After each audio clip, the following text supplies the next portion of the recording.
So good morning, everybody. Welcome to the Faculty of Engineering Graduate Studies. We are here today to help you to find out who are the supervisors and how to find one. That's one of the most common questions that we have here at the University for Graduate Studies. We know it is very challenging, like let's say that your research and your postgrad studies just to start just trying to find the supervisor. So we are here to guide you and help you. First, I would like to that you visit our page, Waterloo Engineering Graduate Studies page, where you can find all the information that we're about to share with you. So today we have here Mahil Lacey, the Associate Professor of the Department of Mechanical and Mechatronics Engineering, who will be better than give you an advice about how to find a supervisor than an associate professor who is actually receiving graduate studies. We have Emily Metchler, Administrative Coordinator in the Engineering Graduate Studies Office. She knows everything about graduate studies, so now she's going to share all her knowledge, everything that she knows, so you can make a good application. And me, I am Maria Sandoval. I am the Marketing and Recruitment Specialist in the Engineering Graduate Studies Office in the Faculty of Engineering. So first, of course, the information that you find is overwhelming. We are the largest engineering school in Canada, so you find all kind of information. Just as a reminder, we have 6 departments. We have the Department of Chemical Engineering, Civil and Environmental Engineering, Electrical and Computer Engineering, Mechanical and Mechatronics Engineering, Management Sciences, Systems Design Engineering, all of them with different programs that you will see in a bit. And we have 2 schools. We have Conrad School of Entrepreneurship and Business. This is very unique from the University of Waterloo. And we have the School of Architecture. Just something that also makes the University of Waterloo unique is that, remember, 100% of the ideas developed at Waterloo are owned by their creators. So if you have your idea, it is your intellectual property. It doesn't belong to the university. It doesn't belong to the professor. It belongs to you if you come with an idea. So that's something very unique. You are not only one of the best universities in Canada, but also you have these benefits. Something else besides, of course, the classroom and, of course, the classes that you're going to have, you have to think as well about the facilities, like all the external help and resources that you have available at the University of Waterloo. Again, we invite you to visit the Graduate Studies page. You can visit here, this section, Graduate Studies Student Services. Over there, you can find how the University of Waterloo helps you to connect with industry and experts. That's one of the signatures of the University of Waterloo. All the resources that you have for student support, wellness, the facilities, athletics, and recreation. That's part of all the experience of being a graduate student. All the clubs, associations, diversity. The student life is super active, amazing life here in Waterloo. So we go beyond just the classes that are already amazing. Here is the code again. Visit our graduate students page. Here you can find the programs, resources for future students, resources for international students as well. All the information that we're going to see today about the research and supervisors, funding, graduate student services, how is the life in Waterloo, student life, upcoming events and info sessions, and if you want as well to request more information. Emily, you kind of start with all the explanation about when do we need a supervisor. Thank you, Mira. Yeah, so right off the bat, there's one program that if you're interested, we'll never need a supervisor, and that's our course-based program. So this is MEng or MMSC for Management Sciences. These are fully course-based programs, and so there's no research that would require graduate supervision. So if you're interested in MEng, you don't need to worry about supervisor at all. But if you're interested in our research-based programs, so MASC or PhD or one of our MArch, then supervisors are involved because you're doing research. For these, there's some course-based parts of it. So you're still going to do courses, but you're also doing original research and a thesis, and then for defense as well. So with that in mind, if you do start in an MEng and you find throughout it that you actually are really interested in doing research, that you want to do more than just coursework, it is possible to transfer from an MEng to MASC if you have a supervisor. So the information here might actually be helpful if you're right now thinking MEng, but could see yourself down the road deciding that actually an MASC is a better fit for you. Similarly, you can transfer from an MASC to a PhD. So if you've started your MASC and you and your supervisor realize that this is actually a much bigger project and is actually better suited to a PhD, or your past research work is actually leading towards that, you can transfer directly from the MASC to the PhD without finishing that master's degree.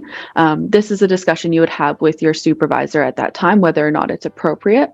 And then also in exceptional circumstances, students can be directly entered into the PhD. So this would be going directly from a bachelor's to a PhD. This is called a PhD 3. It's very similar to the PhD, except you'll have a little bit more coursework to fill in the gap of not having the master's degree. So then we go back to this question of when do you need a supervisor? So again, course-based programs, which for us in engineering is the MEng, MMSC, and MBET, do not require a supervisor.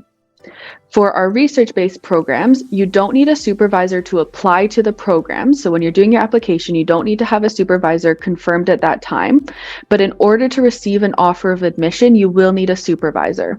So offers only go out once a supervisor has agreed to supervise a student. And then one that's a little bit different is our MArch program. So this is our Masters of Architecture. This is a research program, but it's our only research program that doesn't require a supervisor before an offer of admission is made. In this case, the Masters of Architecture students are accepted, and then within the first or second term, the School of Architecture helps assign supervisors to those students.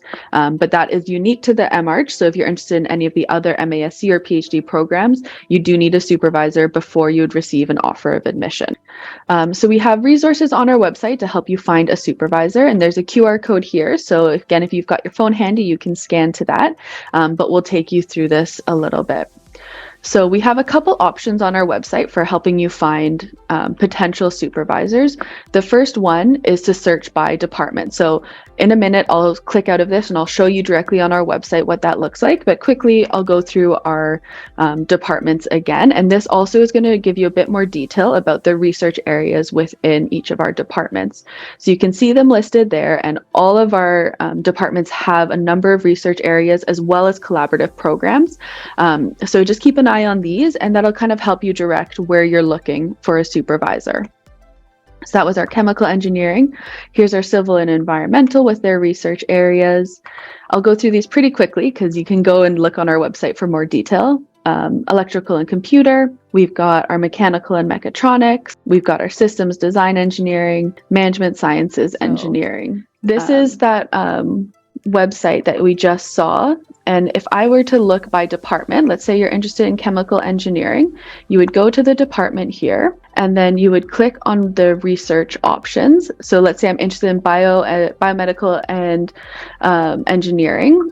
I would now choose a professor. So in this case, I would be interested in Christine Morsoli. It's going to take us to the website for each of the supervisors. You can look through this. The biography summary is going to give you a good idea of the type of research that they've been doing in the past. It'll link to some of their research papers so you can see if those are of interest to you. And then at the very bottom, if you scroll down, we have this little graduate studies note at the bottom, and it tells you if the supervisor is currently accepting applications, if they're interested in supervising students. Sometimes our professors might be on sabbatical, or they're close to the end of their career and they're not actually taking on more students. And so just to save time, it's really good to take a look at the bottom and see if the supervisor you're interested in is actually still supervising students. So that's one of the ways to find. And again, you can click through all of these, find different ones of interest. If you're interested in more than one research opportunity, you can look under all of these. Okay. The second option is by expert name or research field. And so this is another part of our website, and you can actually just by keyword search for what you're interested in. So if you're interested in nanotechnology, you could search nanotechnology in this part, and it would take you to all of of the different supervisors who are part of the nanotechnology programs, the collaborative or the research areas. So this is a way that you can see more than one department. If you're not sure if you're interested in MME yet or management sciences or whatever, you could just do the search by the keyword, and then you can see, okay, this supervisor is really interesting, figure out what department they're a part of, and that would tell you where to apply. So that is another way to search for potential supervisors. And now I'm going to actually pass it off to Mihaela, and she'll give you a bit more idea of somebody who's receiving communications from potential students, what she's looking for and what she thinks is best for students. Fantastic. Thank you so much, Emily. So just a little bit about myself and the context as to why I'm speaking today. I'm a faculty member in the Mechanical and Mechatronics Engineering department, and my research area is really, really exciting. I work with metal additive manufacturing production, a lot of different modalities to really print metals. And my research team typically varies between 10 to 15 graduate students, about 3 to 5 PDFs or research associates, and at any given time, I mentor about 2 or 3 co-op student interns. So it's a pretty big team, and recruiting is a big, big part of creating a really strong research program. So it's actually really, really important for both the supervisor and the students to be a really good match. So if we go to the next slide, I think there are quite a few resources that the team here has put together. So on the same webpage, or I will prompt the team to paste in the webpage where to find these materials. So there are quite a few different strategies that you can look after this session and explore. But what I wanted to talk about were a little bit, a few details of how to go about finding supervisors through my own lens. Of course, each experience is very different depending on the. So it's really, really important to have a plan. Typically, a graduate studies degree sets you on a career path. So you really want to understand what your career path may be and figure out what type of research program aligns with that career path. And of course, your supervisor plays an important role in how your career will look like. So doing your research in terms of who you may want to work with and what research area you may want to be involved in is very, very important. So part of that research, it's actually very important to perhaps be smart about how you do your research. So some of the successful recruits that I've had have actually looked at my publications and have contacted my co-authors that are currently graduate students on my team and have really asked important questions about, what is graduate life? How is your supervisor as a supervisor? Are you happy in the direction of the research that you're going into? And actually, my graduate students actually provided recommendations for me in terms of you should probably talk to this person. They're really passionate and they are asking all the right questions. Of course, you have to be able to look at potential supervisors and be able to really understand their research field and how that aligns with your interests. So look at the website in terms of their research domain, their publications, their LinkedIn, as well as you may even look at where some of their students have ended up in terms of career paths. And once you do all that in terms of doing your research and learning about who you're going to write to, that's when you can actually create a purposeful email that is actually coming from a place of knowledge from your perspective. And the supervisor may already know about you because you've done all this homework. You may have reached on LinkedIn or you've talked to some of their graduate students. So steps 3 and 4 typically come naturally if you've done a bit of your homework and you really know what you want and you know who you're speaking to. And very importantly, when you're talking about how you're going to, or when you're talking about yourself, when you reach out in an email, try to include what is relevant from your portfolio in terms of research or research direction compared to what the supervisor or potential supervisor may be interested in supporting. So make sure there's always a good fit. Next slide. Time. I mean, time is very valuable for students as well as for supervisors. And I think in terms of trying to bring up the most important aspects of how you would be a good fit and what you think you could contribute towards the research program and what you want to learn from it, try to bring that up, either via email if you're going to send an email right at the top. And if you're mindful of people's time, you can always say, I'd like to chat with you for maybe 5 minutes, or to one of your graduate students. And it's always, a pleasure to refer you to my graduate students, or, typically supervisors are happy to refer you to their students or to their team, just so that you can learn more through those interactions before you actually talk to the supervisor as well. So be straight to the point, and try to create a network in terms of, go to conferences, or try to kind of interface with some of the research community, such that by the time you reach a supervisor, they may already be able to reach out to their colleagues and learn about who you are. Recruitment takes a lot of effort, and it doesn't always result in positive outcomes.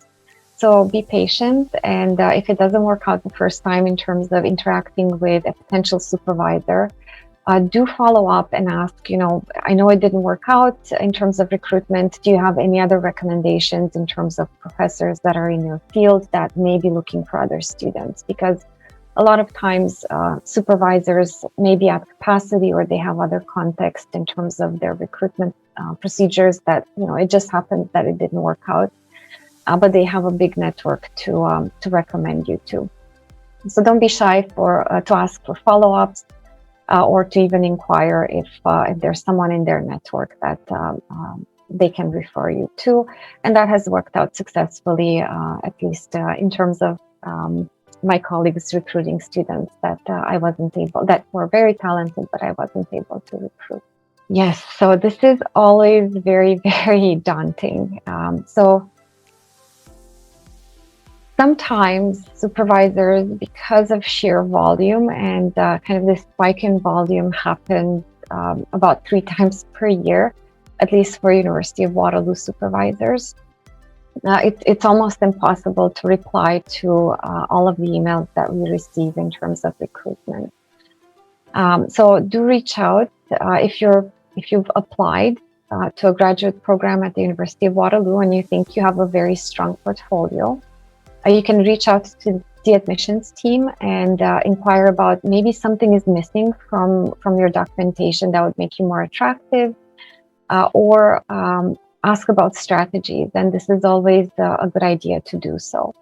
And don't get hung up on a single supervisor. Reach out to multiple people that you think you could work with, and ask them if they don't have capacity to accept, if they have recommendations in terms of which colleague may be a good fit for you.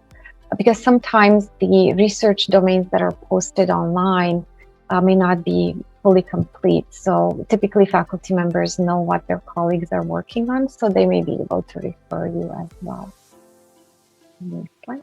I'll add one quick note there too, actually. When you're applying, you'll be given an opportunity to say what research areas you're interested in and which supervisors. And so when you indicate either let's say it's 3 or 4 supervisors and a research area, it lets our admissions team know which prospective supervisors to circulate your application to. So when you're filling out your application, make sure you're also paying close attention to that. It just helps us distribute to the correct people so that we're trying to get your application in front of supervisors who would be able to match your research interests. If you want to learn more about what we will be opening now for questions, but if you want to understand more about our programs, find more resources for Canadians, international students, how is the life of a graduate students, their labs, like a lot of information that you need to know when you're thinking about graduate studies, just visit our page and you can subscribe to receive our emails and also to attend our upcoming events. So thank you very much, Emily and Mahela, for all the information that you shared with us today. I'm going to open here the Q&A, the questions. Edgar Camilo, he's asking, I still don't understand what you say that for applying, we don't need a supervisor for a Master of Applied Science, for a MASC, but we do need one for admission. How does it work? I apply but not get a supervisor and not be accepted?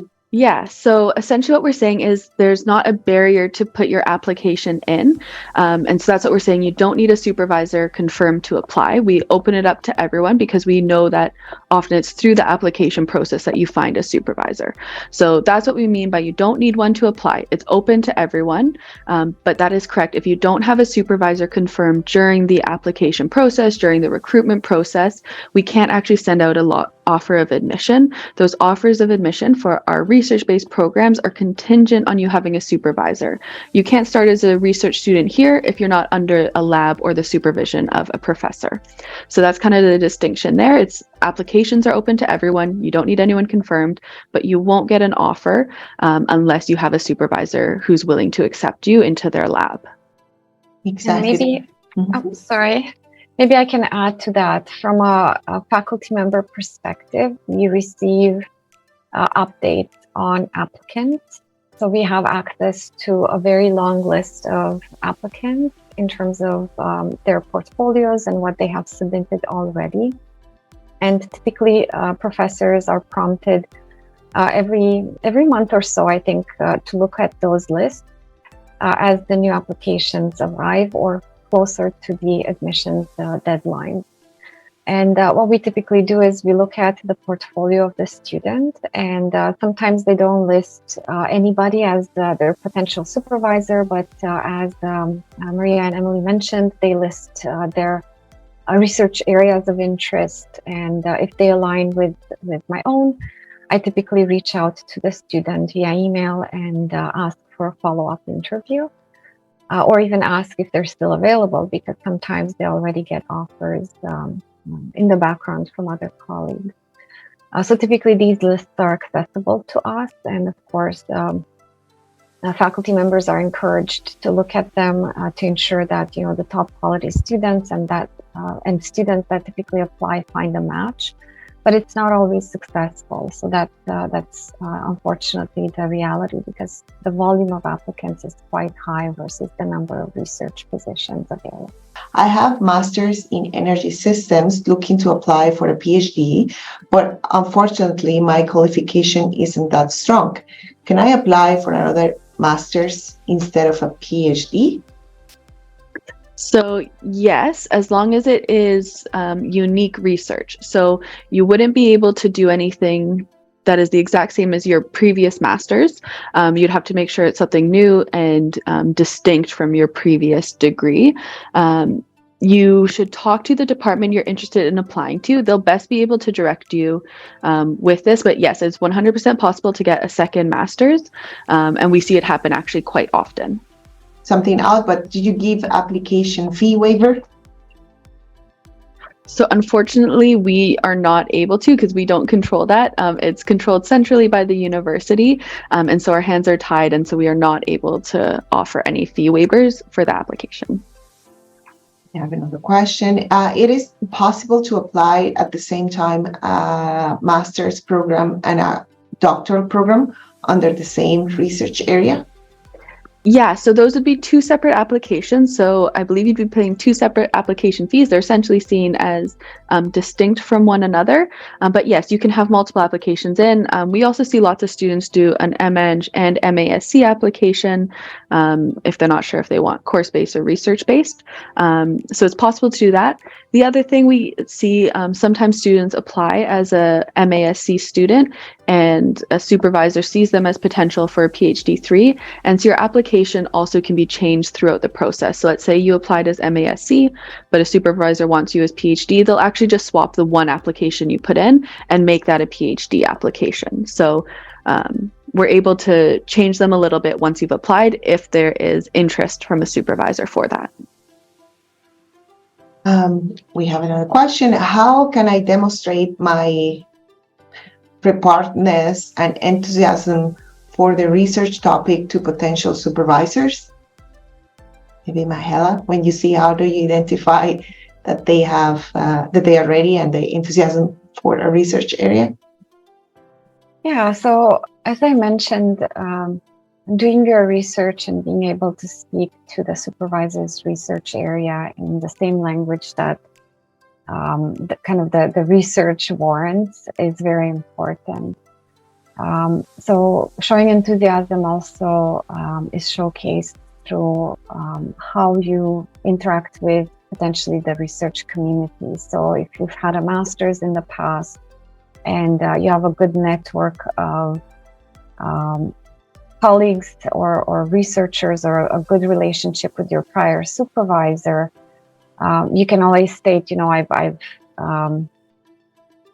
can always work with your prior supervisor as well to help with outreach in terms of connecting with potential future supervisors as well.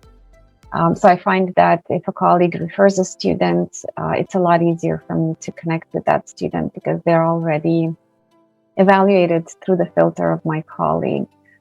Another way to showcase enthusiasm about the research area is, of course, through potentially reaching out to some of the students that the supervisor has mentored in the past, and genuinely being interested in what it is that those students' experiences have been. So that has always worked out in that regard. Showing enthusiasm is also reading papers and maybe commenting on the researchers' papers and kind of inquiring about those. So for instance, if you found that a professor published something that was really exciting to you, you can reach out to them and ask more details about that research topic and learn more about it in a genuine way. And then follow up with, I'm really interested in this. Thank you for sharing your thoughts. Here's my portfolio. I think it aligns with your future direction. So all of those are examples, but of course, it's very dependent on the supervisor, the topic, and your interest as well. I hope I answered your question. You did. It is like the full package. Even I have here another question, like, are there any specific requirements or qualifications that potential supervisors typically look for in research candidates? I think was kind of also what you were mentioning now. Yeah, so there are two levels to that. At the master's level, from my perspective, I look at different things compared to recruitment at the PhD level. So typically at the master's level, it's very, very difficult for a student to already have a research portfolio because they come from an undergraduate program, and depending on the university that they're coming from, they may not have had a chance to, do anything related to research. So that's a reality that typically is kind of acceptable and accepted. So at the master's level, what I typically look for are areas of strength of the student. So for instance, did the students do well in courses that I think would be related to the potential research topic that I'm interested in? Has the student been involved with the university community? Do they fit well with working in a group? Because typically I work in a group within my research, but other faculty members may like to see independent work showcased through your application somehow. And also in the application package for a master's student, if they've done a little bit of their homework in terms of what their envisioned research direction may be, it just showcases, and they are able to articulate that in a mature way in terms of writing style. That's also very, very positive because it shows that I don't need to invest a lot of time in curating those skills in a junior graduate student. Now for a PhD student, typically supervisors look at potential scholarly track records. So has the student during their master's been able to articulate research ideas through either conference papers or journal papers? Journal papers are a bit rarer for master's students, but it does happen. Has the student participated in conferences? Can they articulate well their research statement? This is very important if you're applying for a PhD in your application. are you showing, that you have mature writing style and you've really given it some thought in terms of what research direction you want to go into? So yeah, I hope this answers your question in a bit more detail. Yes. Here I have, what is the best time to start reaching out to the supervisors for the February application deadline? So I would say start reaching out as soon as you're ready, as soon as you've done that research, that background, and you feel you can present a good first email to them, because there is no too early to apply. So that application is actually already open. That would be talking about the fall term. And so as soon as you've felt like you're ready, go ahead and start reaching out to supervisors. You never know where in their cycle of spikes they're at. So the earlier you can reach out, I think the better. Other things that happen too is maybe you reached out and the supervisor says, actually, would you be able to start a term earlier than you expected? And we're able to accommodate for that as well. Supervisors always have students who are graduating, so you never know actually when their lab is looking for a new fit. So I'd say the earlier you can reach out, the better. I mean, as long as it's within the calendar cycle that we're in. But for the February 1st deadline, I'd say now is not a bad time to start reaching out. So get ready and apply. If I don't receive a reply from a supervisor, after how long should I, let me just repeat it again, I'm sorry. If I don't receive a reply from a supervisor, after how long should I follow up on my email? Yeah, so maybe I'll comment on that. It really depends on how close you are to deadlines, right? So if you're, within a month of a deadline, you may want to follow up on a weekly basis. But if it's, within 6 months, you may want to wait a couple of weeks or so. And maybe there may be a reason why you're not receiving a reply. So you may want to restructure how you reach out to that supervisor in terms of your email content and change your strategy a little bit. So again, try to reach out to a broader network and maybe change the email or how you approach that particular supervisor. Maybe the person has published another paper since you submitted your initial inquiry, and you can state with, I've seen that you've published this new work. I really want to chat with you. I think my interest is very well aligned. So try to change your strategy as opposed to replying and saying, hey, I emailed you last week. Do you have any feedback today for me? Because it typically doesn't work if you do that. Yeah, you're applying for research. You're applying with a supervisor, with a potential supervisor, a professor. So of course you need to make a good communication since the beginning. Here, Carlos is asking, I'm currently working in the industry of design and manufacturing of machinery. I don't have experience related to investigation, but I do have a portfolio of projects backed up with simulations and engineering, and I'm interested in doing a transition to research. Is there a good chance of acceptance to a master oriented towards investigation? Also, kind of what you're explaining now, when someone doesn't have research background. Yeah, so if you're looking at a master's level research and you're kind of a mature student that has been already in industry and you think you have a strong portfolio, you're really probably in a pretty good position because you're already showcasing maturity from different points of view. So I would encourage you to apply and really think about your research statement and how you frame your past experiences in the context of research. So if you've done simulations, if you've done design work and you think those are good skill sets to have, which I think they are, do frame those in your research statement as well as in your email to the supervisor. And I think that I don't see those as limiting factors. I think those are beneficial.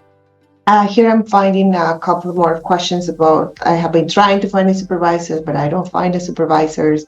So just again, like, I'm happy that you are here in this webinar, so you can follow all the advice that we're giving you. There are different ways how you can find a supervisor. Here you can visit, maybe also we can share the screen again with our graduate student page.